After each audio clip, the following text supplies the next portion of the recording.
തിരുവനന്തപുരത്ത് ജനക്കൂട്ടത്തിനിടയിലേക്ക് വാഹനം ഇടിച്ചു കയറി അമ്മയും മകളും മരിച്ചു.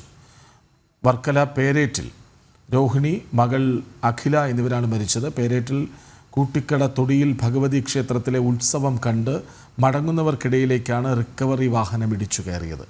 വിവരങ്ങളുമായി ശ്രീനന്ദ ഒപ്പം ചേരുന്നു. ശ്രീനന്ദ, വളരെ വേദനിപ്പിക്കുന്ന ഒരു വാർത്തയാണ്. അമ്മയും മകളും ഉത്സവം കണ്ട് മടങ്ങി ഒരു വാഹനം ഇടിച്ചു കയറുന്നു, തൽക്ഷണം മരിക്കുന്നു. എന്താണ് വിവരങ്ങൾ? തീർച്ചയായിട്ടും കൃഷ്ണരാജ്, ഇന്നലെ രാത്രിയാണ് ഇങ്ങനെ ഒരു ദാരുണമായ സംഭവം നടന്നത്. ജനക്കൂട്ടത്തിലേക്ക് വാഹനം ഇടിച്ചു കയറുകയായിരുന്നു. ഒരു റിക്കവറി വാഹനമാണ് ഇടിച്ചു കയറിയത്. അതിന്റെ ഡ്രൈവർ ഇവരെ ഇടിച്ച ശേഷം ഓടി രക്ഷപ്പെട്ടു എന്നാണ് നാട്ടുകാരും അതുപോലെ തന്നെ പോലീസും ഇപ്പോൾ വ്യക്തമാക്കുന്നത്. ഈ ഉത്സവത്തിന്റെ തോറ്റമ്പാട്ട് കണ്ടു കഴിഞ്ഞ് ഇറങ്ങി വരുന്ന ഒരു ജനക്കൂട്ടത്തിനിടയിലേക്കാണ് ഇയാൾ വാഹനം ഓടിച്ചു കയറ്റിയത്. ഒരു അമ്മയും മകളും, രോഹിണി അമ്മയും അതുപോലെ അവരുടെ മകൾ അഖിലയും തൽക്ഷണം തന്നെ അവിടെ മരിക്കുകയുണ്ടായി.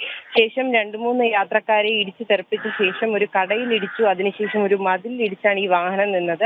അമിത വേഗതയിലായിരുന്നു ഈ വാഹനം എത്തിയതെന്നാണ് നമുക്ക് പോലീസ് വൃത്തങ്ങളിൽ നിന്ന് ലഭിക്കുന്ന വിവരം. ഇയാൾ മദ്യലഹരിയിലായിരുന്നു. അതുകൊണ്ട് തന്നെ ഇയാൾ ഓവർ സ്പീഡുമായിരുന്നു. കുറച്ചു മുൻപ് ഈ ഒരു സ്ഥലത്ത്, ഈ ഒരു അമ്പലത്തിന്റെ പരിസരത്ത് എത്തുന്നതിന് കുറച്ചു മുൻപായി ഇയാൾ വേറെ ഒരു ജംഗ്ഷനിൽ വെച്ചിട്ട് കുറച്ച് ആൾക്കാരെ ഇടിക്കാൻ വണ്ടി കൊണ്ട് ഇടിച്ചു തെറിപ്പിക്കാൻ ശ്രമിക്കുകയുണ്ടായി. പക്ഷെ അവിടെ ജനങ്ങൾ പ്രതിഷേധിച്ചതോടെ അയാൾ വണ്ടിയെടുത്ത് അവിടെ നിന്ന് കടന്നു കളയുകയായിരുന്നു. ശേഷമാണ് ഇങ്ങനെ ഒരു ഉത്സവം തോറ്റമ്പാട്ട് കഴിഞ്ഞ് ഇറങ്ങി വരുന്ന ജനങ്ങൾക്കിടയിലേക്ക് ഇയാൾ വണ്ടി ഓടിച്ച് കയറ്റിയത്. വർക്കല കവലൂർ റോഡ് ജംഗ്ഷൻ ആയിരുന്നു ഈ ഒരു സംഭവം അരങ്ങേറിയിരിക്കുന്നത്.